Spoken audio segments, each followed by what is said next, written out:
Alhamdulillahirabbil alamin. Wassalatu wassalamu ala anbiya'i wal mursalin wa ala alihi washabihi ajmain. Amma ba'du. Yang kami hormati Ibu Chandra selaku Kepala Sekolah TK PKK Kota Gajah.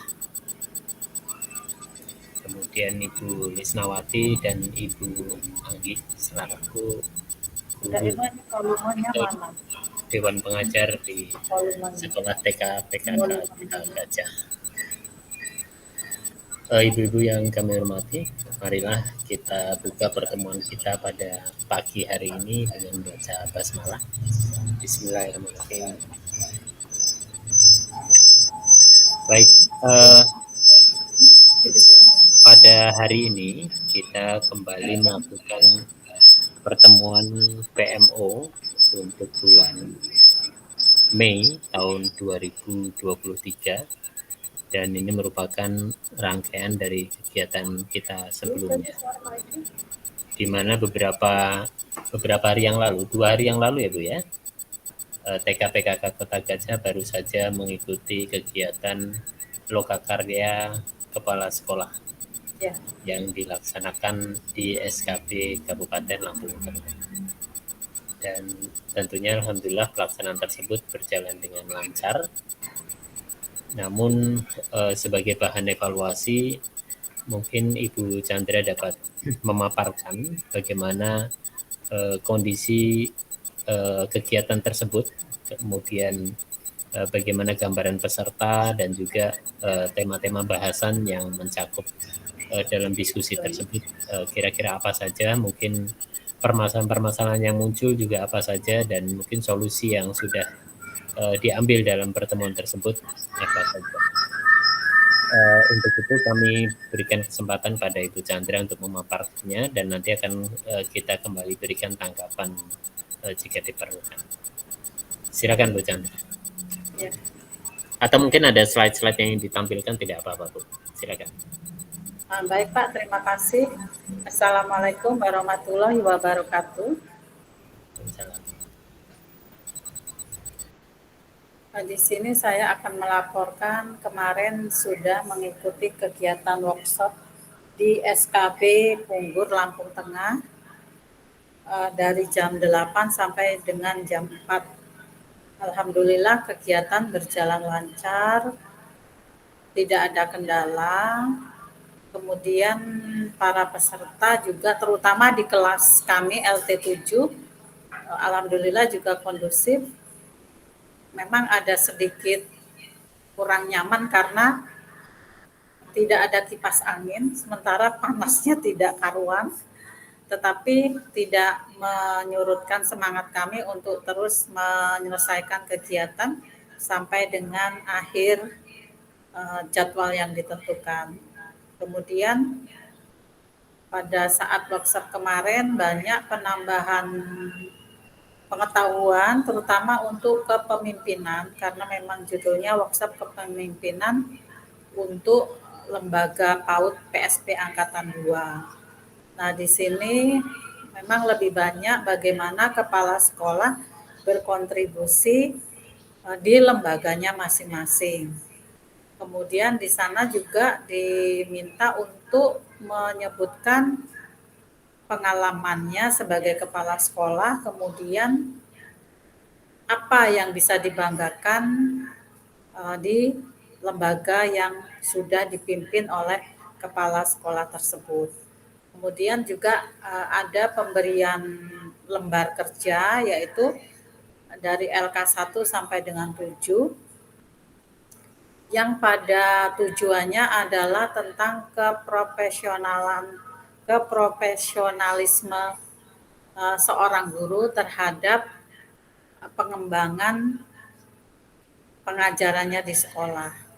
Nah, seperti itu. Jadi dari pengembangan itu nanti kita terlihat kita berada di kategori berapa. Sementara kategori yang disebutkan adalah berkembang, layak, cakap, mahir, begitu. Memang kemarin dari pengalaman yang sudah saya lalui, saya juga sedang bertanya-tanya ini kami berada di kategori yang mana.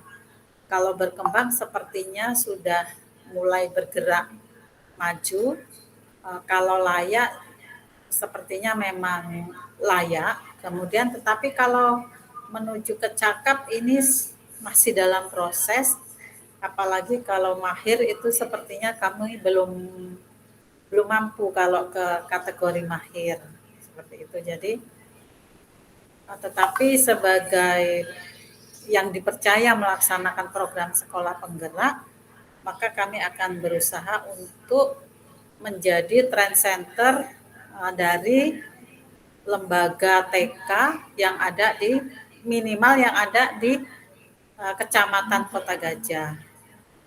Nah, begitu Pak. Kemudian dari workshop kemarin juga terutama saya selaku pimpinan lembaga merasa ingin lebih meningkatkan dan lebih memperbaiki apa yang sudah kami lakukan selama ini. Mungkin memang kelemahannya di kami tentang catat mencatatnya Pak. Artinya belum semua kegiatan itu tercatat dan dilaporkan secara tercatat dengan sistematis yang baik. Selama ini masih berupa teori-teori saja atau laporan secara lisan. Nah, untuk ke depan akan saya perbaiki dengan lebih baik lagi sehingga ada bukti fisik bahwa misalnya saya mengirim guru ke suatu pelatihan, maka guru tersebut harus melaporkan secara tertulis apa saja yang didapatkan oleh guru tersebut, kemudian bagaimana guru tersebut mengembangkannya di lembaga sekolah kami. Selama ini bagaimana Ibu ketika sekolah mengirimkan guru mengikuti kegiatan pelatihan? Selama ini ketika saya mengirimkan guru saya untuk mengikuti pelatihan atau saya sendiri yang berangkat pelatihan, itu melaporkannya baru secara teori. Saya memang mencatat selama kegiatan tersebut, tetapi ketika saya melaporkan ke guru saya atau guru saya melaporkan ke saya, itu baru bersifat lisan dan berdasarkan catatan yang kami punya. Jadi tidak ada laporan secara khusus, laporan secara administratif yang baik tentang kegiatan yang sudah diikuti, tentang pelatihan yang sudah diikuti. Seperti itu Pak. Nah, rencana saya ke depan ini akan saya perbaiki dengan membuat laporan secara resmi. Kegiatannya tanggal berapa, dari jam berapa sampai jam berapa, dan apa hasilnya. Nah, ini untuk ke depan akan saya minta untuk dibuat secara tertulis, kemudian ditandatangani, dilaporkan ke sekolah, kemudian dokumen tersebut disimpan sebagai hak sekolah. Jadi ketika suatu saat ingin mengulas kembali, itu ada catatannya, ada bukti fisiknya, seperti itu Pak. Kalau sharing dengan teman-teman, apakah itu dilakukan? Berbagi praktek baik. Iya Pak. Kalau sharing dengan sesama guru di sekolah tentu saja, karena setelah ada pelatihan kami selalu berkumpul bersama untuk menyampaikan hal tersebut. Tetapi itu tadi Pak, belum ada laporan secara tertulis, dibuat seperti semacam makalah mungkin seperti itu belum kami lakukan. Dan insya Allah ke depan baik saya ataupun guru saya mengikuti pelatihan akan membuat seperti itu. Begitu Pak. Baik. Hasil pelatihan kemarin apakah sudah diseminasikan dengan guru-guru di sekolah, Bu? Ya, rencananya kemarin sudah saya sampaikan, tetapi untuk penyelesaiannya insya Allah nanti setelah PMO ini Pak. Karena itu LK 1 sampai 7, betul itu tugas kepala sekolah untuk menilai guru-gurunya, tetapi saya juga tetap harus berkoordinasi dengan guru Artinya kalau saya mengatakan bisa, pun saya harus bertanya dengan guru saya apakah benar-benar bisa begitu. Laporan itu tidak hanya berdasarkan apa yang saya lihat dan saya dengar, tapi saya harus juga mengetahui pengakuan dari guru saya apakah sudah benar-benar bisa mampu sehingga mendapatkan kategori yang sesuai begitu Pak. Oke, baik.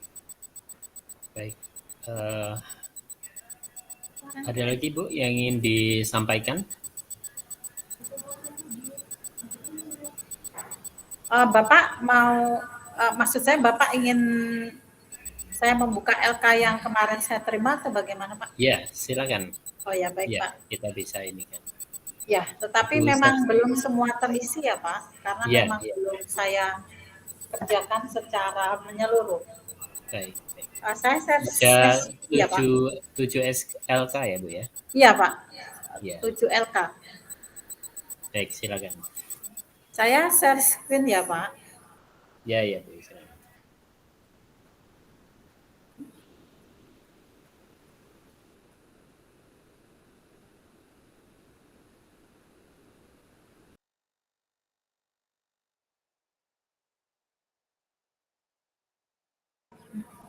Terus tutup kamera aja.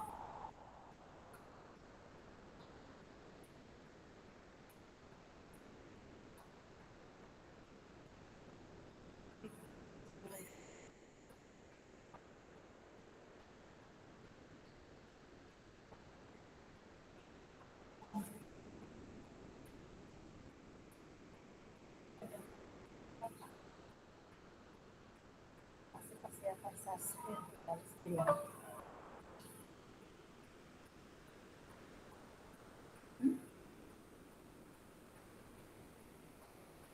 Si nyariin belum ketemu.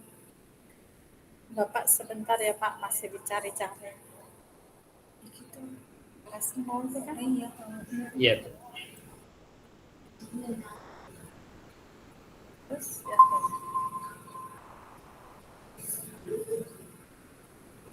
Udah. Assalamualaikum, mohon maaf terlambat. Warahmatullahi wabarakatuh. Berita saya masih mau share screen, jadi wajah saya tutup dulu. Ya, Pak Idi, mohon maaf ya Pak, baru sampai Bedana ini Pak mau laporan. Oh, baru laporan. Iya Pak, kemarin saya ke Wai Pengubuan. Oh, iya iya Bu. Visit kemana waktu itu Bu? Mataram Baru, Lamtim aja sih. Oh iya. Pak Idi ke Batanghari kemarin juga. Gimana Bu? Main Pak Idi ke Batanghari ya? Ke Batanghari ya itu ya, Lampung Timur ya Bu ya? Ya. Iya. Keluar lagi. Saya laporan udah kemarin sore.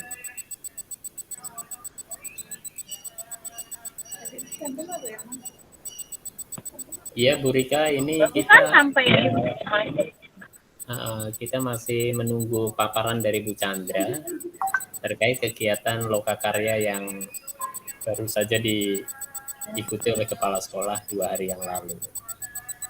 Ya silakan Bu Chandra, dilanjut. Ini Pak, kita mulai dari LK1 ya Pak. Iya ya Bu. Ini kemarin LK1 ini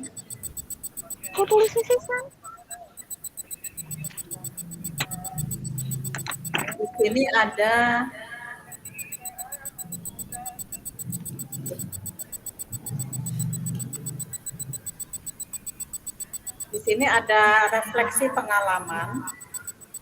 Di sini ada pertanyaan, Bapak Ibu pasti memiliki berbagai pengalaman dalam membantu guru dalam implementasi pembelajaran yang memerdekakan atau yang berpihak pada murid. Pilih salah satu pengalaman dan jelaskan bagaimana Bapak Ibu melakukannya. Nah, di sini jawaban saya, pengalaman saya mengajak guru untuk keluar dari zona nyaman, yaitu merubah cara mengajar sehingga dapat menghasilkan cara belajar yang aman, nyaman, dan menyenangkan bagi anak dengan selalu mengedepankan perkembangan anak, kebutuhan anak, dan apa yang diinginkan oleh anak didik dalam proses kegiatan belajar, sehingga anak dapat mengikuti pembelajaran di sekolah dengan bahagia dan tidak ada rasa takut. Mengubah cara mengajar yang bagaimana, Bu? Dari cara lama dirubah menjadi sedikit demi sedikit dirubah menjadi cara yang baru. Artinya ketika kita di K13 itu guru lebih banyak berperan sebagai trend centernya, artinya kemudian pembelajaran juga lebih banyak di calistumnya, artinya buku dan pensil itu selalu setiap hari digunakan dalam pembelajaran tersebut. Nah, ketika kita sudah merubah diri mengikuti kurikulum Merdeka, cara yang lama kita perbaharui dengan cara yang baru. Artinya, misalkan kita hari ini membahas atau tema kita hari ini tentang memancing. Nah, memancing itu kita betul-betul turun ke kolam, ke pembibitan ikan, ke kolam ikan. Nah, di sana betul-betul melihat ikannya, kemudian melihat seperti apa warna airnya, seperti apa makanan ikannya, kemudian langsung memancing ikan tersebut. Setelah ikan tersebut dipancing, dibawa pulang ke sekolah, kemudian di sekolah ikan tersebut digoreng sehingga bisa dicicipi oleh anak-anak. Nah, seperti itu, Pak. Kemudian untuk proses itu anak-anak mengikuti secara langsung, kemudian terjun langsung. Dari bumbu-bumbu ikan pun mereka dengan sendirinya membawa dari rumah dan mereka sudah bisa menyebutkan, Bunda saya bawa bawang, saya bawa berambang, saya bawa garam. Nah, seperti itu. Anak mengalami dan mendapatkan pengalamannya sendiri sesuai dengan tema pembelajaran yang kami berikan. Seperti itu, Pak. Kalau dulu mungkin lebih banyak kan menulis memancingnya, lebih banyak menulis memancing ikan gitu atau ikan lele.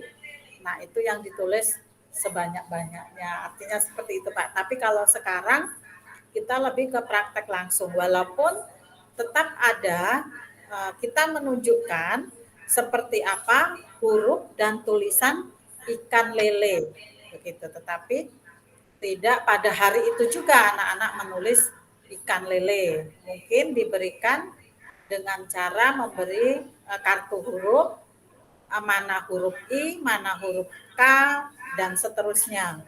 Seperti itu, Pak. Menurut saya itu perubahan cara mengajar. Oke. Baik, ya. Silakan. Jadi guru menunjukkan secara langsung tulisan yang dimaksud ya, Bu ya. Itu masuk dalam kegiatan pra membaca tentunya. Iya. Iya, Pak. Ya. Baik, silakan dilanjutkan, Bu. Kemudian yang nomor 2, ceritakan hal positif dari pengalaman tersebut, apa tantangannya dan bagaimana Bapak Ibu mengatasi tantangan tersebut.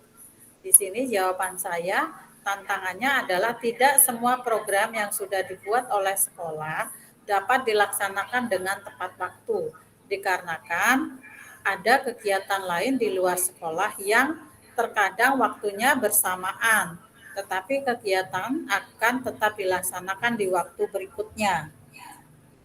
Nah, di sini artinya kendala itu yang selama ini kami alami bukan dari gurunya, artinya gurunya siap melaksanakan program, tetapi terkadang program tersebut terkendala dengan kegiatan lain yang diadakan di luar sekolah. Misalnya saya harus mengikuti kegiatan KKTK atau guru yang harus ada pelatihan di luar bersama KKG, begitu Pak. Jadi kemudian waktunya kita pindah ke hari yang lain. Atau kalau memang tidak ada kegiatan dan memang waktu itu sudah dijadwalkan, maka kami akan melaksanakan sesuai dengan jadwal yang sudah kami siapkan, begitu Pak. Tapi dari hasil evaluasi tercapai semua ya Bu ya, kegiatan rancangan program yang sudah dibuat? Iya Pak, insya Allah ini sudah hampir mendekati akhir semester 2, anak sudah hampir menerima piagam kelulusan. Insya Allah kami pun sudah hampir menyelesaikan semua program kegiatan yang kami programkan di awal tahun pelajaran 2022-2023. Ya, baik. Baik, Bu Chandra, kan ini masih ada beberapa ya Bu ya yang ingin Bu Chandra paparkan. Tapi ya, kita beri kesempatan dulu untuk Bu Pengawas, Bu Rika, ada yang ingin disampaikan dulu Bu? Jika sudah memungkinkan kondisi untuk masuk. Iya Pak, alhamdulillah. Mungkin saya harus memberitahu Bapak dulu sebelumnya begitu, bahwasanya pertanggal 10 Mei kemarin saya sudah dilantik menjadi kepala sekolah TK di Yukum Jaya. Jadi sebenarnya secara administrasi saya sudah bukan lagi pengawas sekolah penggerak di TK begitu. Tetapi selamat. Ya Pak, terima kasih karena tanggung jawab begitu ya Pak, menyelesaikan tugas lah sebelum ada pengawas yang baru begitu, maka saya bersedia tetap mendampingi sekolah penggerak di Kota Gajah yang memang sebelumnya binaan saya begitu. Terkait dengan kegiatan TK di TK PKK Kota Gajah, alhamdulillah itu sudah berjalan dengan amat sangat baik begitu, karena Bu Chandra juga sepenuh hati begitu. Beliau benar-benar ingin berubah dari 3 sekolah penggerak yang ada di Kota Gajah. Alhamdulillah yang progresnya cepat pesat itu TK Bu Chandra secara pengajaran. Kalau secara sarpras mungkin memang tidak ada banyak berubah karena memang beliau memang sekolah baru, memang masih bagus semua, belum banyak. Cuman saya minta pagar itu aja kemarin, nggak tahu tuh gimana. Terakhir saya kesana tuh masih bambu. Ya, hanya itu. Kalau sarpras ya masih sama, cuman kalau pembelajaran luar biasa begitu. Makanya kenapa saya pernah minta Pak Idi untuk TK Bu Chandra ini mandiri berbagi. Jadi beliau bisa naik level jadi mandiri berbagi dan bisa mengimbaskan apa-apa yang sudah beliau dapatkan sampai sejauh ini dengan rekan-rekan yang ada di sekitarnya begitu. Gitu Pak.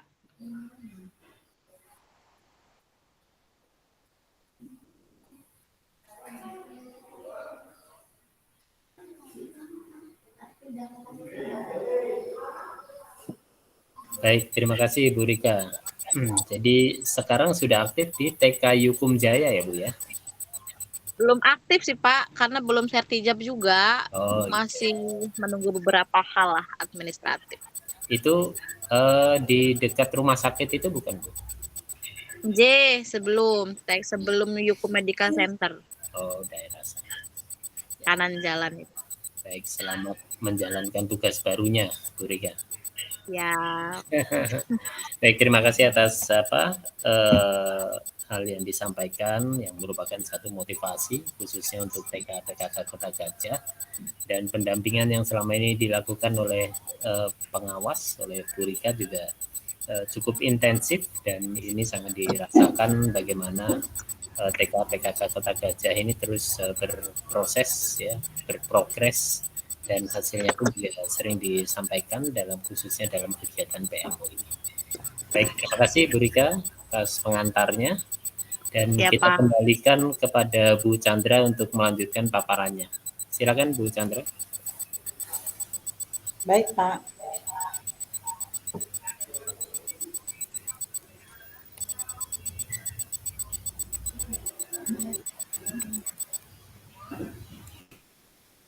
Nah, ini dua pertanyaan yang untuk LK1-nya. Kemudian ini juga kebetulan kemarin dibahas sama fasilitatornya. Karena pada saat diminta untuk mengirimkan ke grup, ya sebenarnya sengaja tidak sengaja saya yang pertama. Jadi kemudian punya saya ini yang dibahas dan alhamdulillah tanggapan dari fasilitator juga sangat baik. Artinya beliau bisa apa ya Pak menilai bahwa kami sudah siap berubah begitu dan memang sudah melakukan perubahan tersebut dengan pertanyaan seperti hampir mirip seperti yang Pak Idi sampaikan begitu Pak. Kemudian ini saya lanjut ke LK2 ya Pak. Iya Bu, iya. LK1 sudah selesai Bu ya? Ini LK1 sudah Pak. Ya baik, silakan Bu.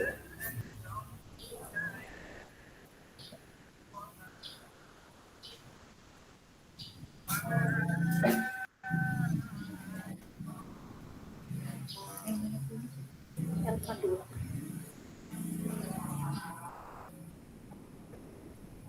Ini. Nah ini kemudian LK2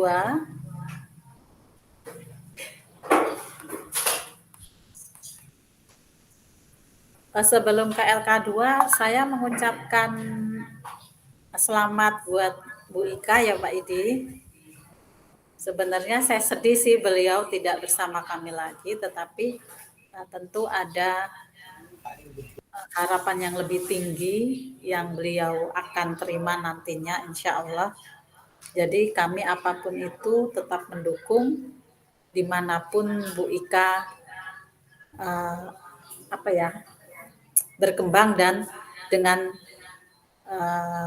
jabatannya saat ini. Selamat Bu Ika. Terima kasih. Tapi kalau WA masih dibalas ya Bu Ika ya. Kalau tanya-tanya jawab ya. Siap. Baik, ini untuk LK2. LK2 di sini eksplorasi konsep. Nah, di sini refleksi setelah eksplorasi konsep. Pertanyaannya adalah apa yang Bapak Ibu pahami tentang pembelajaran yang berpusat pada murid?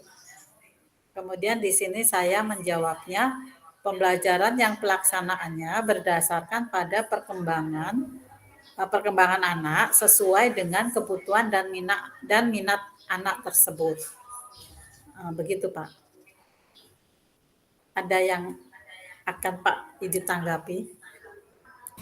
Oke, bisa diulas lagi Bu? Oh ya baik Pak.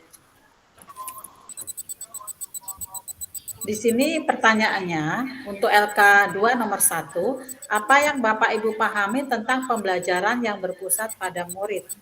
Jawaban saya, pembelajaran yang pelaksanaannya berdasarkan pada perkembangan anak sesuai dengan kebutuhan dan minat anak didik tersebut. Oke. Berarti secara definisi ya, secara tujuan memang demikian yang diharapkan ya Bu ya. Jadi ya, Pak. Sesuai dengan kebutuhan yang ada pada siswa, kemudian proses pembelajaran yang dilaksanakan oleh guru dengan mengedepankan peran siswa dalam proses tersebut. Guru ya, sebagai fasilitator, kemudian memberikan tema dan memberikan pengarahan-pengarahan di awal yang diperlukan. Ya, Pak. Guru memberikan satu stimulasi positif kepada anak, memberikan satu ilustrasi yang akan dilakukan oleh anak, kemudian guru mendampingi selama proses anak bermain atau selama proses pembelajaran itu dilaksanakan.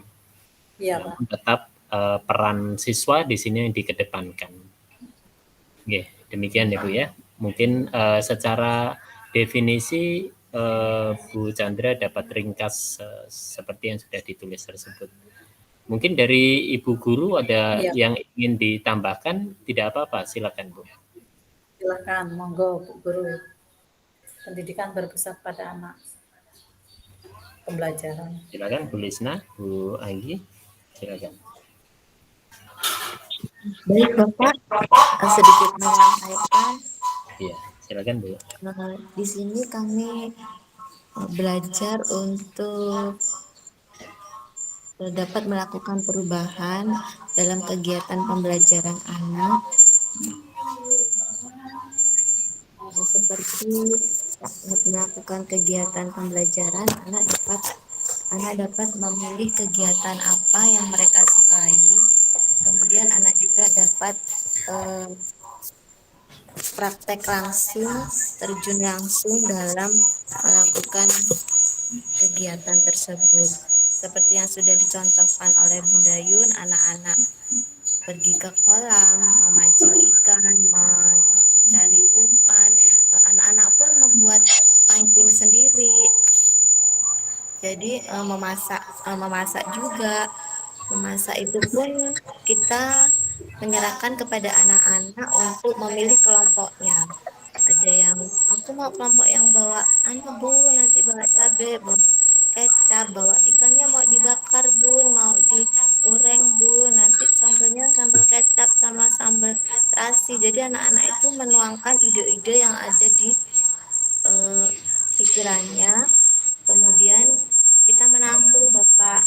Nah, anak-anak dalam mengikuti kegiatan itu seperti lepas, senang, bahagia, seperti yang Bunda Yun sebutkan tadi, untuk bisa memberikan pembelajaran yang tidak membuat anak merasa takut.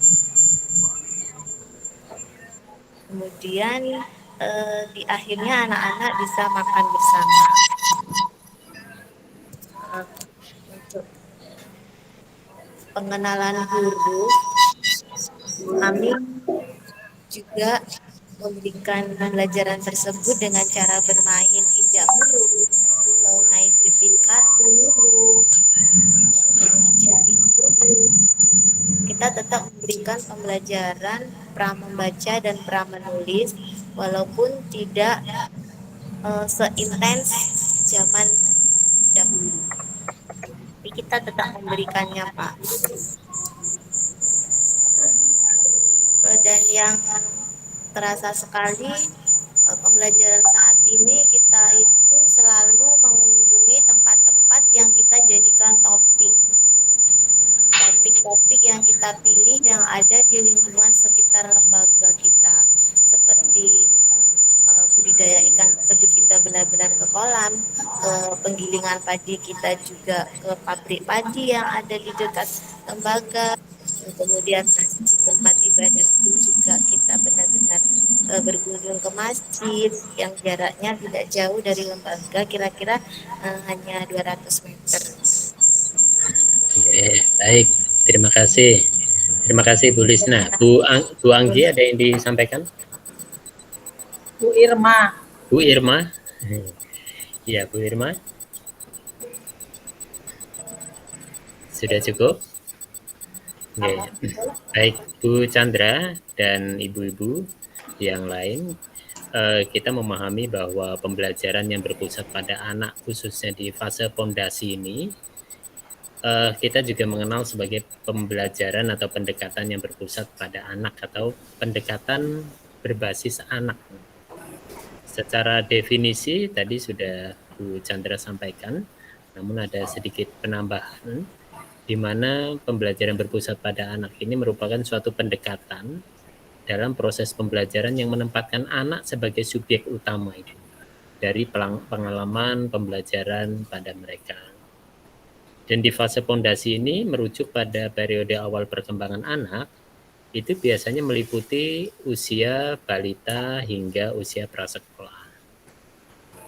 Nah, kemudian di pembelajaran berpusat pada anak di fase fondasi ini, tentunya didasarkan pada pemahaman bahwa anak pada tahap ini memiliki kemampuan alami untuk belajar dan mengeksplorasi dunia atau lingkungan sekitar. Di sini kita juga melihat bagaimana pembelajaran yang berbasis lingkungan, disitulah peran guru juga salah satunya sangat diharapkan. Anak-anak akan aktif, anak-anak akan penasaran, anak-anak akan mampu berinteraksi dengan lingkungan mereka dengan cepat, itu harapan kita.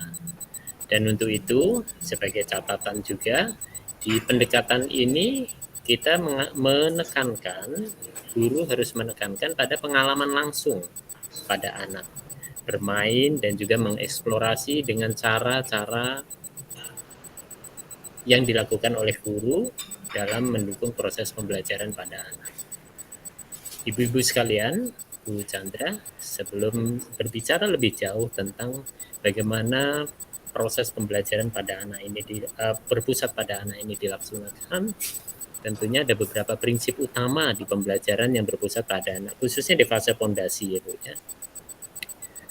Ada 5 di sini yang akan coba kita tekankan. Yang pertama adalah belajar melalui bermain. Ini konsep belajar melalui bermain ini harus terus dipegang oleh guru, dan ini merupakan satu hal yang menjadi prioritas utama khususnya dalam mendukung proses pembelajaran berpusat pada anak. Maksudnya apa? Maksudnya adalah anak-anak dalam belajar melalui kegiatan bermain dan berinteraksi dengan lingkungan mereka. Permainan-permainan yang disusun oleh guru secara terstruktur dan tidak struktur tentunya memberikan kesempatan bagi anak untuk mengembangkan keterampilan sosialnya, keterampilan motoriknya, keterampilan kognitifnya, dan juga keterampilan bahasanya. Nah, aktivitas-aktivitas yang disusun oleh guru tersebut tentunya sudah seringkali dilakukan oleh ibu-ibu guru di TK PKK Kota Gajah, baik itu yang struktur maupun yang tidak struktur, dengan memberikan beberapa kegiatan bermain pada anak. Prinsip yang kedua adalah fokus pada minat anak. Di sini maksudnya adalah pembelajaran yang berpusat pada anak, tentunya memperhatikan minat dan kebutuhan individu setiap anak. Seorang pendidik dapat mengamati, mendokumentasikan minat anak, kemudian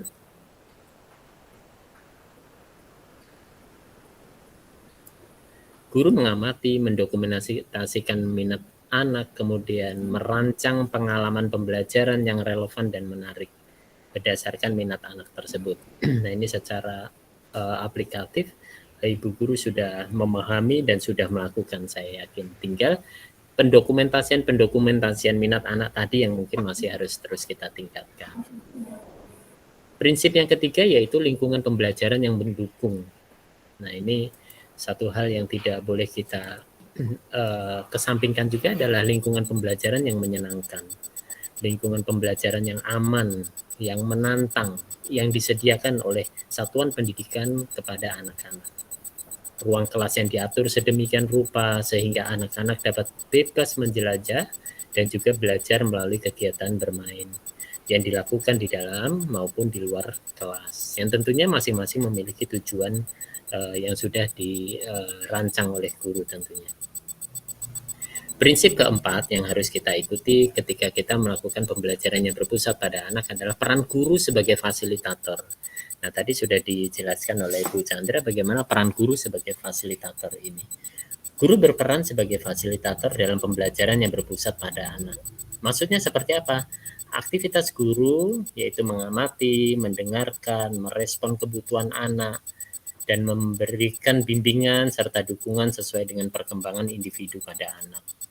Nah, disinilah peran guru yang diharapkan dapat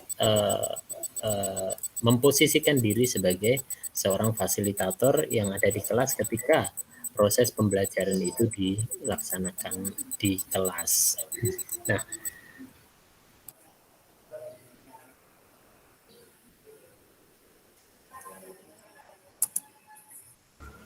kemudian yang terakhir atau yang kelima terkait dengan bagaimana proses pembelajaran berpusat pada anak dilaksanakan, yaitu kolaborasi, Ibu. Kolaborasi dan komunikasi. Maksudnya seperti apa? Kolaborasi antara anak dengan rekan sebayanya atau teman-teman sekelasnya ketika kegiatan tersebut dilaksanakan. kita mungkin masih mendapati beberapa anak yang belum mampu untuk melakukan kolaborasi dengan teman-teman sebayanya. Mereka lebih bersifat individu, kemudian menikmati permainan sendiri, dan tidak bisa berinteraksi dengan baik dengan teman sebayanya. Komunikasi dengan guru juga menjadi aspek penting dalam pembelajaran berpusat pada anak. Nah, anak berani bertanya kepada guru, anak berani menyatakan pernyataannya dari apa yang mereka dengar, mereka pahami dari apa yang disampaikan oleh guru. Nah, ini kan satu hal-hal yang terus kita kedepankan, kita prioritaskan atau kita jadikan sebagai prinsip utama dari pembelajaran yang berpusat pada murid, khususnya untuk fase fondasi ini. Anak-anak diajak untuk berinteraksi, ini aktivitas nyatanya. Anak-anak diajak untuk berinteraksi, berbagi ide, berbagi gagasan, kemudian memecahkan masalah secara bersama-sama. Tentunya ini secara teoritis Bu Guru sudah memahami, namun mungkin secara praktek nyata masih banyak beberapa hal yang terlewat. Ketika anak menghadapi satu masalah, guru mengambil alih masalah, memberikan solusi secara langsung. Tentunya ini kan tidak sesuatu yang tidak diharapkan. Dan yang diharapkan adalah bagaimana guru bisa mengkomunikasikan ini. Bagaimana anak bisa menyelesaikan masalahnya. Atau mungkin bisa bersama dengan teman-temannya untuk menyelesaikan masalah yang dihadapi tersebut. Sebagai catatan ibu-ibu, melalui pendekatan ini, anak di fase fondasi diharapkan dapat memiliki kesempatan untuk mengembangkan keterampilan sosialnya, keterampilan emosionalnya, keterampilan motoriknya, keterampilan kognitifnya, kemudian bahasa secara holistik, secara menyeluruh. Anak-anak kita dorong untuk menjadi peneliti aktif yang mampu mengeksplorasi dunia dalam tanda kutip, lingkungan di sekitarnya. Membangun pemahaman tentang konsep-konsep, ya. Di sini kan banyak konsep yang diperkenalkan oleh Bu Guru, konsep berhitung, konsep mengenal bilangan, mengenal angka, kemudian konsep warna, ukuran, bentuk, ya. Kemudian konsep persamaan, konsep perbedaan, konsep menghubungkan, konsep sebab akibat, banyak sekali yang terus bisa dikembangkan melalui kegiatan-kegiatan yang dilakukan oleh anak. Sehingga keterampilan anak yang nanti diperlukan dalam kehidupan dan pembelajaran di masa yang akan datang itu mulai bisa diambil dari sekarang ini. Demikian Bu Chandra, sedikit catatan yang bisa saya sampaikan untuk paparan di poin 1 ini. Silakan Bu, dilanjutkan atau mungkin ada hal yang ingin dikomentarkan, kami persilakan. Baik Pak, terima kasih. Dari yang Bapak sampaikan itu sangat luar biasa, dan karena kami fokus mendengarkan sehingga kami tidak membuat catatan. Bisa nanti Pak, kami minta rekamannya ya Pak. Oh, rekaman ini, baik. Jadi saya bisa ini kan Ibu ya. Saya nanti coba saya kirimkan juga di grup ya Bu ya. Jadi takutnya saya sendiri ada beberapa yang sudah saya sampaikan, ada beberapa poin yang lupa. Nanti saya kirimkan ke grup, nggak apa-apa juga Bu. Oh, baik Pak, terima kasih. Oke, baik. Kemudian ini untuk selanjutnya pertanyaan nomor 2 LK2. Menurut Bapak Ibu, apa ciri-ciri pemimpin pembelajaran yang memerdekakan? Jawaban saya, mau berubah, siap melakukan serta melaksanakan perubahan tersebut sesuai dengan perkembangan zamannya. Kemudian di sini juga saya tambahkan tindak lanjut terhadap perubahan program tersebut, kemudian berani mengevaluasi hasil dari perubahan yang dilakukan. Nah, begitu Pak.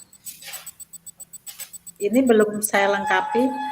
Saya ingin tambahkan bahwa setelah mengevaluasi itu, kami siap untuk melaksanakan program lanjutan seperti itu. Kemudian lanjut Pak. Ya, silakan Bu, diulas lagi Bu yang soal nomor 2 ini Bu. Oh iya, di sini menurut Bapak Ibu apa ciri-ciri pemimpin pembelajaran yang memerdekakan? Jawaban saya yang pertama, mau berubah, siap melakukan perubahan, serta mau melaksanakan perubahan tersebut sesuai dengan perkembangan zamannya. Artinya di sini bahwa dengan kurikulum merdeka ini, saya selaku pimpinan lembaga, itu dari diri saya sendiri harus mau. Saya sendiri harus mau dulu, Pak, ketika saya mau berubah, saya juga siap melakukan perubahan tersebut, dan saya pun melaksanakan perubahan tersebut, sehingga saya bisa mengajak guru-guru saya untuk ikut melaksanakan perubahan sesuai dengan perkembangan zaman yang memang pada saat ini kita harus membuat kurikulum merdeka dan melaksanakan kurikulum tersebut sesuai dengan apa yang sudah diprogramkan dalam kurikulum tersebut sesuai dengan karakteristik lembaga kami. Seperti itu, Pak. Kemudian itu salah satu tindak lanjut dari program yang sudah kami buat sesuai dengan KOSP kami. Kemudian dari yang sudah dilaksanakan itu kami tidak ragu-ragu untuk mengevaluasi hasil dari perubahan yang dilakukan. Nah, dari hasil perubahan yang dilakukan, kami pun akan melanjutkan program apabila itu sesuai dan akan kami ganti dengan program yang lain apabila program tersebut belum sesuai dengan lembaga kami. Seperti itu, Pak. Baik. Ada tanggapan dari ibu-ibu yang lain sebelum nanti kami berikan masukan?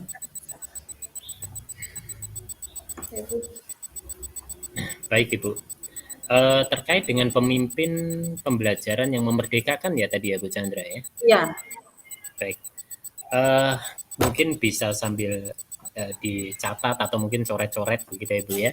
Karena ini kita berjalan secara live, secara langsung, dan mungkin ada beberapa hal yang mungkin bisa nih. Jadi begini, Bu, pemimpin pembelajaran yang memerdekakan itu pada prinsipnya adalah mereka, ya, kita yang mampu menciptakan lingkungan pembelajaran yang memungkinkan setiap individu dari kita itu mencapai kemandirian. Kita sanggup memotivasi, kita sanggup memotivasi eksplorasi ya Bu ya, perkembangan pada anak tentunya. Kemudian mengembangkan potensi mereka secara optimal. Nah, ini bagaimana upaya yang dilakukan oleh seorang pemimpin, ya, seorang guru bahkan, ya, ketika dia bisa memaksimalkan perannya dalam memberikan motivasi terkait dengan pengembangan potensi yang ada pada anak didik. Nah, tentunya ada beberapa ciri-ciri bagaimana pemimpin pembelajaran yang memerdekakan itu.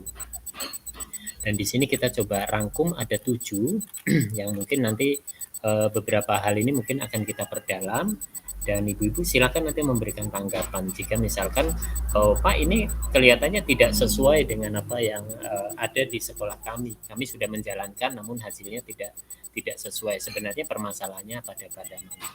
Nah, ciri-ciri pemimpin pembelajaran yang memerdekakan itu antara lain yang pertama adalah dia mampu memberikan kebebasan dan otonomi, ya. Maksudnya seorang pemimpin pembelajaran yang memerdekakan itu mampu memberikan kebebasan kepada individu dalam mengambil sebuah keputusan.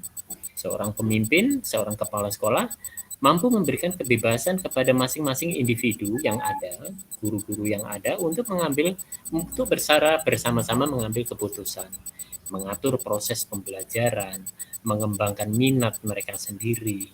Nah, ini salah satu ciri pemimpin pembelajaran yang memerdekakan. Dia mampu memberikan kebebasan dan otonomi.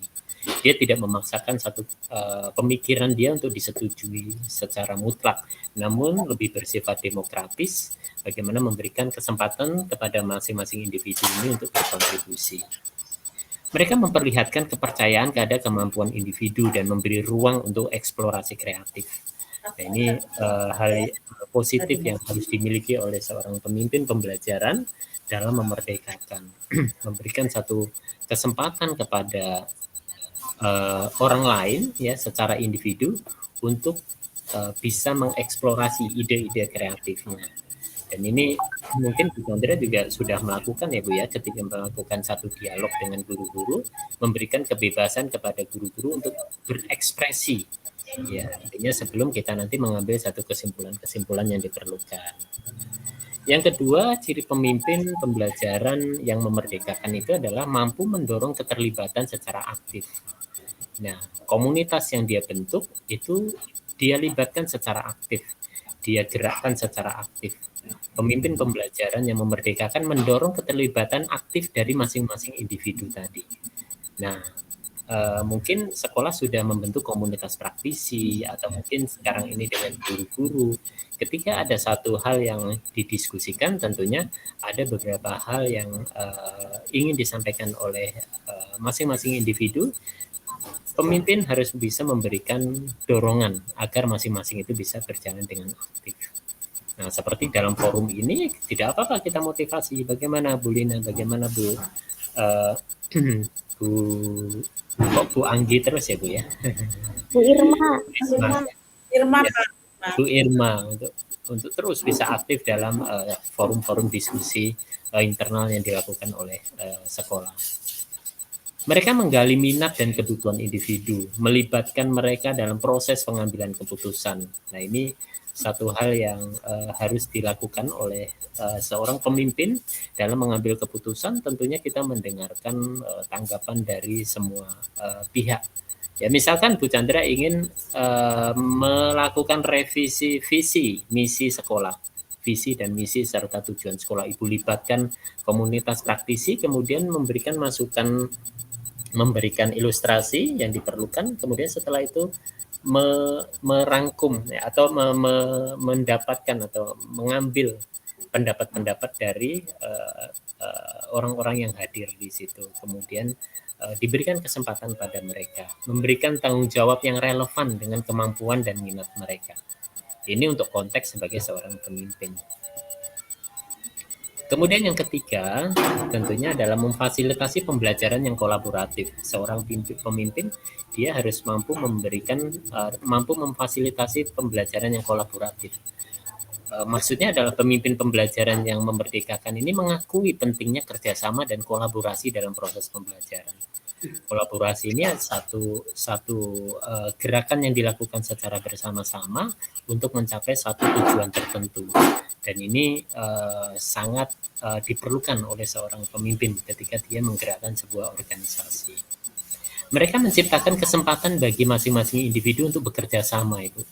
Jadi sebagai seorang pemimpin bagaimana memberdayakan guru-guru yang ada itu untuk secara bersama-sama berbagi ide, bekerja sama, memecahkan masalah bersama, membangun pemahaman yang lebih baik, melalui tentunya apa? Melalui interaksi dengan satu dengan yang lainnya.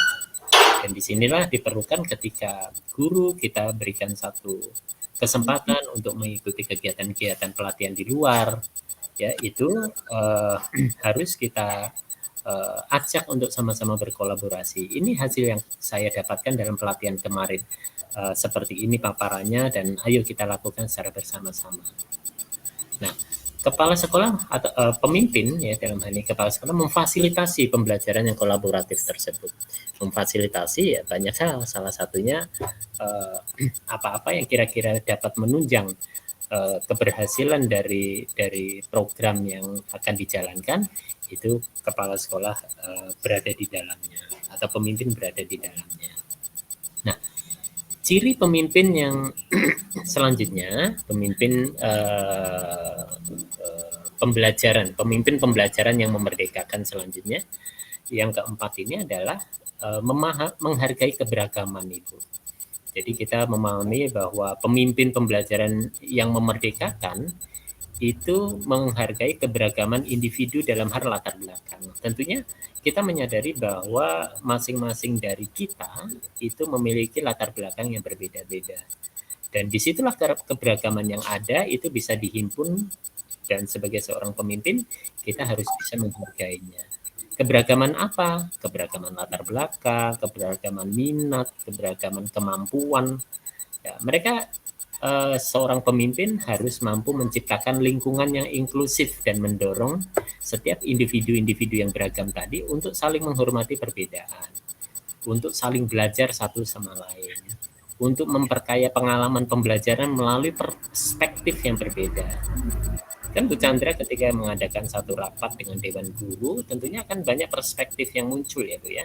Menurut saya begini Bu, menurut saya begini Bu. Nah itu sebagai seorang pemimpin tentunya menghargai keberagaman. Tidak ada yang salah, tinggal kita kerucutkan ini menjadi sebuah kesepakatan bersama. Itu ciri yang keempat. Ciri yang kelima, seorang pemimpin pembelajaran yang memerdekakan ini adalah dia harus mampu membangun keterampilan yang metakognisi. Seperti apa membangun keterampilan metakognisi ini? Seorang pemimpin pembelajaran yang memerdekakan itu mampu membantu setiap individu dalam mengembangkan keterampilan metakognisi. Seperti apa itu? Yaitu pemahaman diri tentang cara mereka belajar, cara mereka mengatur diri, cara mereka memecahkan masalah. Di sini Ibu amati bagaimana cara dari individu-individu ini mereka mengatur dirinya seperti apa, memecahkan masalahnya seperti apa, mereka belajarnya seperti apa. Nah, mereka mengajarkan strategi pemecahan masalah. Kemudian Ibu juga mengajarkan refleksi, Ibu mengajarkan pemantauan diri, sehingga individu-individu yang ada tadi dapat mengelola pembelajaran mereka sendiri secara efektif. Nah ini silakan nanti diterjemahkan untuk konteks guru ya Bu ya, dan guru-guru juga bisa menerjemahkan dalam konteks siswa. Sehingga muncullah dalam diri kita ini satu pemimpin pembelajaran yang memerdekakan. Memang istilah-istilah di paradigma belajar baru ini mungkin ada beberapa hal yang kita butuh definisi secara real, dan inilah yang kami coba paparkan pada pagi hari ini. Yang keenam itu membantu pengembangan kepercayaan diri. Seorang pemimpin pembelajaran yang memerdekakan itu harus mampu memberikan satu dukungan, mampu memberikan satu pujian, umpan balik yang konstruktif kepada individu. Nah, disinilah kemampuan seorang pemimpin itu diharapkan memiliki wawasan yang lebih, sehingga ketika ada satu permasalahan muncul, kemudian didiskusikan, kemudian diskusi tersebut bersifat membangun, maka seorang pemimpin pembelajaran yang memerdekakan harus bisa memberikan satu umpan balik. Ya, harus membantu pengembangan rasa kepercayaan diri pada masing-masing individu tadi. Kita berikan apresiasi, kita berikan dukungan, kita berikan umpan balik. Ini sebenarnya juga dilakukan seorang pendidik kepada anak didiknya ya Bu ya. Ketika anak didik menghadapi satu masalah, guru menstimulasi anak untuk memecahkan masalahnya. Kemudian setelah itu guru memberikan dukungan, dan ketika berhasil kita memberikan satu pujian, memberikan umpan balik, memberikan dukungan. Agar apa? Agar anak tumbuh rasa percaya diri. Ini juga terjadi pada pemimpin pembelajaran yang memerdekakan. Nah,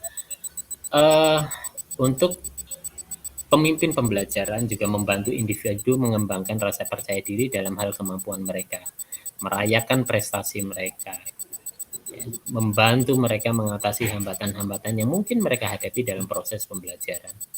Nah, ini tentunya masing-masing dari kita juga memerlukan satu penghargaan dari prestasi sekecil apapun yang bisa kita lakukan.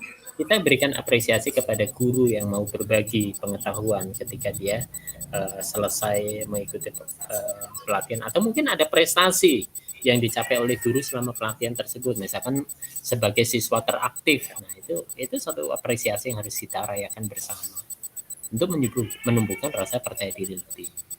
Nah, yang terakhir di sini adalah menumbuhkan semangat dan motivasi intrinsik. Seperti apa itu? Yaitu pemimpin pembelajaran yang memerdekakan itu mampu mendorong motivasi intrinsik, yaitu motivasi yang berasal dari dalam individu-individu tersebut.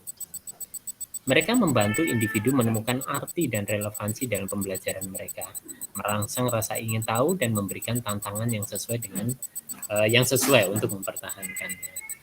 Nah, jadi ternyata peran dari seorang pemimpin pembelajaran yang memerdekakan itu ada beberapa ciri yang memang bisa kita jadikan acuan apakah kita sudah berada di dalamnya atau belum.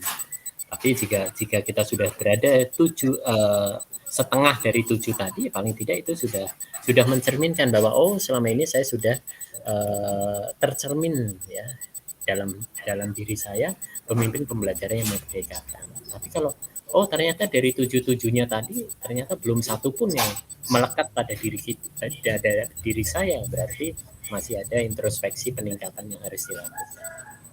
Demikian Bu Chandra untuk melengkapi dari apa yang tadi disampaikan. Baik Pak. Ini kemarin kan memang jawabannya Pak, cepat gitu ya. Jadi memang belum sebanyak yang Pak Idi sampaikan, tetapi nanti akan saya lengkapi karena memang tugas ini ditunggu nanti sampai paling lambat hari Minggu. Jadi rencana akan kami lengkapi hari ini.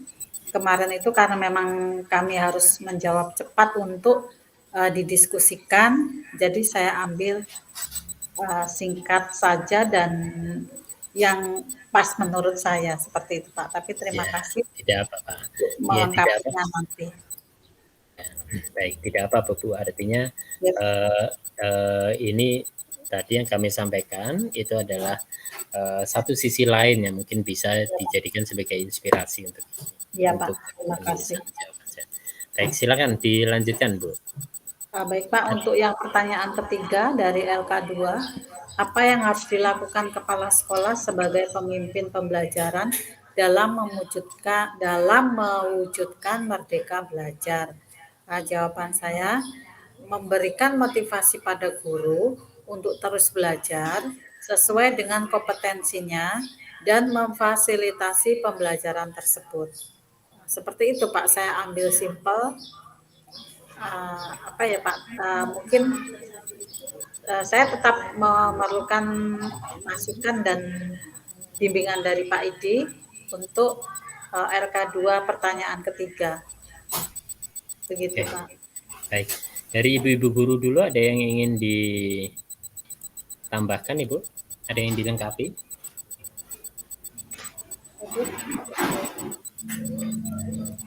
Baik, tidak ada Bu ya. Baik, kita di sini sifatnya sharing ya Bu ya. Sifatnya sharing. Jika ada beberapa hal yang mungkin saya tidak sependapat dengan pendapat Pak Idi, ya silakan nanti Ibu memberikan masukan yang diperlukan. Jadi begini Bu, apa yang harus dilakukan oleh seorang kepala sekolah, seorang pemimpin dalam sebuah organisasi dalam mewujudkan merdeka belajar? Begitu ya Bu ya? Iya Pak. Ya.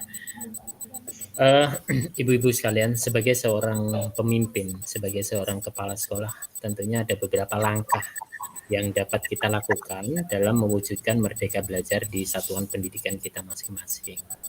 Nah, kalau kita melihat secara runtut ya, ada beberapa hal yang harus dilakukan oleh seorang kepala sekolah.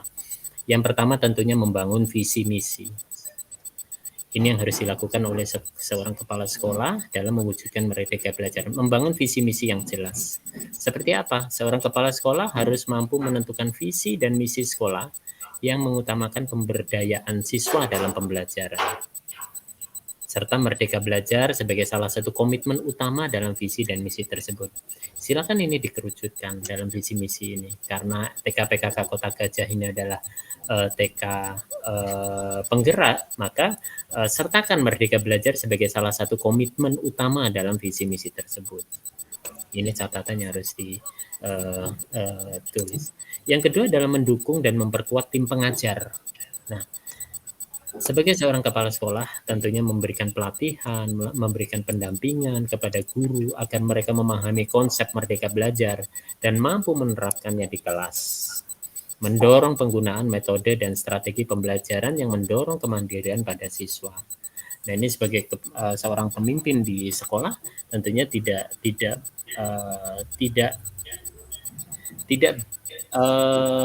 bosan-bosannya untuk memberikan dukungan, penguatan kepada seluruh tim pengajar yang ada di sekolah. Kita berikan pelatihan-pelatihan nih Bu. Jika kita ingin melibatkan pihak luar untuk melakukan pendampingan kepada guru agar mereka memahami konsep merdeka belajar, mampu menerapkannya di kelas, itu yang lebih penting. Dan kita melakukan evaluasi secara periodik. Yang ketiga, sebagai seorang kepala sekolah, ya, langkah yang dilakukan untuk mewujudkan merdeka belajar di sekolah tersebut adalah mendorong keterlibatan siswa. mendorong partisipasi aktif siswa dalam proses pembelajaran. Seperti apa? Kita libatkan siswa dalam pengambilan keputusan, ya. Kita libatkan mereka dalam pengambilan keputusan, ya, terkait organisasi yang dilakukan di sekolah, ya. Beri mereka kesempatan untuk menyuarakan pendapat dan ide-ide mereka. Itu tidak apa-apa. Ya, kita dorong keterlibatan siswa. Tapi untuk konteks PAUD mungkin masih belum sampai ke sana, Ibu, ya. Kemudian mengembangkan kurikulum yang fleksibel. Nah, ini kita pimpinan dengan para dewan guru mengembangkan kurikulum yang fleksibel. Merancang kurikulum yang memberikan ruang bagi siswa untuk bisa mengeksplorasi minat dan bakat mereka. Menyesuaikan pembelajaran dengan gaya belajar siswa, kemudian membuatkan rencana pembelajaran yang fleksibel sehingga siswa dapat mengatur ritme pembelajaran mereka sendiri. Nah, ini kita terjemahkan nanti untuk konteks PAUD. Yang kelima adalah memfasilitasi pembelajaran yang kolaboratif. Kolaboratif ini seperti apa? Memfasilitasi kolaborasi antara siswa dan pembelajaran. Memberikan ruang untuk kerja secara kelompok, membuat proyek bersama, kemudian kegiatan kolaboratif lainnya. Mendorong siswa untuk berbagi ide, belajar satu dengan lain, memecahkan masalah bersama. Nah, ini silakan diterjemahkan untuk konteks di fase fondasi. Kemudian menggunakan sumber daya teknologi. Nah, ini kita memahami teknologi sederhana yang sudah diberikan oleh pemerintah tentunya bisa dimanfaatkan semaksimal mungkin sebagai alat untuk mendukung proses merdeka belajar ini. Kan pembelajaran berbasis dengan menggunakan media atau menggunakan IT sebagai media penunjang pembelajaran kita kan terus digalakan oleh pemerintah. Kita memanfaatkan teknologi banyak sekali. Untuk jenjang fase fondasi kita bisa mendownload cerita-cerita anak, kemudian dongeng-dongeng, kemudian lagu-lagu anak, kemudian banyak sekali permainan-permainan yang berbasis lingkungan, berbasis bahan-bahan yang ada di sekitar kita, kemudian ruang-ruang yang ada di sekitar kita sebagai sumber pembelajaran. Nah, melalui teknologi itu memungkinkan semua. Kita berikan akses ke perangkat dan aplikasi yang relevan itu. Sehingga siswa dapat mengakses informasi, belajar secara mandiri, dan berkomunikasi dengan guru dan sesama siswa. Nah, ini kita harus mulai melakukan inovasi ke sana. Sekolah harus mampu melakukan inovasi. Satuan pendidikan harus mampu memfasilitasi berjalannya proses pembelajaran yang inovatif. Kita tidak bisa menggunakan cara-cara tradisional terus dalam memberikan pembelajaran. Tapi cara-cara modern terus kita kembangkan. Salah satunya dengan pemanfaatan teknologi itu tadi. Yang ketujuh, bagaimana seorang pemimpin pembelajaran, bagaimana seorang pemimpin, ya, langkah-langkah apa yang dilakukan untuk mewujudkan merdeka belajar di satuan pendidikan kita. Yaitu mendorong pengembangan keterampilan metakognisi. Kita membantu siswa, tadi sudah disinggung lagi metakognisi.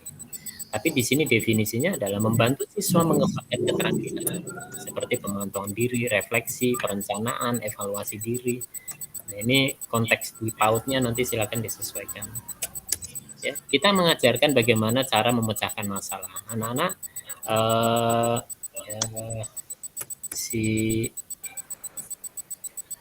dia kenapa kok pagi ini ada agak terlihat murung, apa masalahnya. Nah, dia diharapkan bisa bercerita. Kemudian dari bercerita kita memberikan satu stimulasi kepada mereka, bisa nggak mereka itu memecahkan masalahnya sesuai dengan tingkat usianya. Nah, tahapan-tahapan mendorong pengembangan keterampilan metakognisi tadi, ya, pemantauan diri, refleksi, perencanaan, evaluasi diri itu diharapkan bisa secara perlahan anak bisa lakukan. Kemudian memberikan umpan balik dan dukungan. Nah, ini seperti tadi yang juga kita lakukan, Ibu, ya, terhadap guru di Merdeka Belajar, ya, memberikan umpan balik yang konstruktif pada anak tentang perkembangan mereka, memberikan pujian, memberikan dorongan, memberikan dukungan yang diperlukan agar rasa percaya diri mereka tumbuh ketika mereka menjalani proses merdeka belajar. Ya, Seorang guru tentunya tidak boleh pelit dalam memberikan pujian pada anak. Meskipun itu hanya jempol, bagus, hebat, luar biasa, kamu pintar. Nah, itu satu ungkapan-ungkapan positif yang bisa menumbuhkan rasa percaya diri mereka. Yang ke-9 adalah melibatkan orang tua dan masyarakat. Nah, ini tidak boleh kita kesampingkan bahwa sosialisasikan konsep merdeka belajar pada orang tua. Sosialisasikan konsep merdeka belajar ini pada masyarakat. Libatkan mereka dalam mendukung pembelajaran di lingkungan sekolah kita. Melalui apa? Melalui proyek, melalui kunjungan lapangan, melalui kerjasama dengan lembaga-lembaga lain. Posyandu, polisi, kemudian pasar, Indomaret. Nah, itu semua dalam rangka sosialisasi konsep merdeka belajar. Dan yang ke-10 tentunya melakukan melakukan monitoring dan evaluasi terkait dengan proses pembelajaran itu. Kita lakukan pemantauan, evaluasi setiap jenjang yang ada. Nah, demikian Bu Chandra untuk sedikit melengkapi dari apa yang sudah disampaikan tadi. Baik Pak, terima kasih. Baik. Ada yang ingin dikomentarkan? Silakan. Seperti yang sudah Bapak Idi sampaikan, dari pemaparan Idi ini sepertinya hampir sudah ada yang saya lakukan. Contoh yang pertama, membangun visi misi itu sudah kami upayakan, kemudian mendukung dan memperkuat tim guru melalui pelatihan itu pun jika ada pelatihan selalu kami berikan kesempatan. Kemudian mendorong keterlibatan siswa dalam pengambilan keputusan. Ini mungkin kalau untuk anak TK masih sederhana ya Pak. Contohnya seperti kemarin mau goreng ikan lele, nah itu tentu membutuhkan bumbu dan lain sebagainya. Nah itu di situ kami sampaikan bahwa kami akan kegiatan dilanjutkan dengan menggoreng lele ini akan diapakan seperti itu. Kemudian anak memberi keputusan bahwa lele ini digoreng saja. Nah, seperti itu contoh sederhananya, Pak. Dan itu sudah kami secara langsung melibatkan anak. Kemarin juga praktek goreng nasi itu pun kami melibatkan, artinya nasi itu akan diapakan, keputusan apa yang kami buat itu anak-anak yang memutuskan seperti itu Pak. Kemudian untuk mengembangkan kurikulum yang fleksibel itu juga insya Allah sudah pelan-pelan dilakukan. Kemudian memberikan motivasi pada guru dan peserta didik tentu saja sudah kami lakukan. Kemudian menggunakan sumber daya teknologi ini juga sekolah sudah menyiapkan WiFi. Kemudian secara perlahan juga sudah saya belikan laptop, saya belikan HP khusus untuk kegiatan sekolah. Menurut saya itu salah satu prasarana untuk sebagai alat mereka mengembangkan pembelajaran secara teknologi. Kemudian kalau keahlian di bidang IT mungkin memang masih secara personal belajarnya, tapi insya Allah nanti untuk ke depan ini kami akan memanggil salah satu ahli yang bisa di bidang IT untuk memberikan pembelajaran kepada kami. Kemudian untuk mendorong perkembangan keterampilan peserta didik ini juga sudah kami berikan melalui kegiatan-kegiatan yang kami laksanakan. Keterampilan ini kan banyak ya Pak ya, artinya tidak hanya pada satu perkembangan saja. Salah satu contohnya bahwa dari anak yang tadinya tidak bisa atau tidak mengerti tari daerah itu kami berikan eksul untuk tari daerah dan sebagainya. Kemudian memberikan umpan balik, dukungan dan dorongan bagi peserta didik itu juga insya Allah sudah kami lakukan, tetapi semua secara bertahap. Begitu Pak, apa namanya, yang sudah saya lakukan. Seperti yang sudah Pak Edi sampaikan, insya Allah secara terus-menerus akan kami perbaiki dan akan kami lakukan untuk bagaimana lembaga kami bisa menjadi lembaga yang bisa, bukan hanya bisa dipercaya, tapi sangat dipercaya oleh masyarakat sekitar. Begitu Pak. Ya, baik. Terima kasih Bu Chandra. Ya, artinya ada satu komitmen yang dibangun oleh sekolah ya untuk terus Ya, Pak. melakukan pembenahan, perbaikan diri dan juga peningkatan mutu pembelajaran secara keseluruhan. Ya Pak. Baik, Ibu-ibu, tidak terasa waktu terus berjalan dan sudah hampir setengah 11. Dalam arti kegiatan kita cukupkan sampai di siang hari ini ya Bu ya, karena kami harus bergerak ke sekolah yang lain yang sesuai. Saya berhenti berbagi ya Pak. Oke, baik. Oke, terima kasih Bu Chandra. Silakan nanti dilanjutkan ya Bu ya untuk LK-LK yang belum. Pak. Nanti bisa berkolaborasi dengan guru-guru yang lain. Baik Ibu-ibu, sekali lagi saya ucapkan terima kasih kepada Bu Rika yang sudah setia mendampingi TK-PKK Kota Gajah selama berapa tahun Bu? Sebagai pengawas ini di PKK Kota Gajah? Dari tahun kemarin Pak. Mulai tahun kemarin itu 1 tahun kurang lebih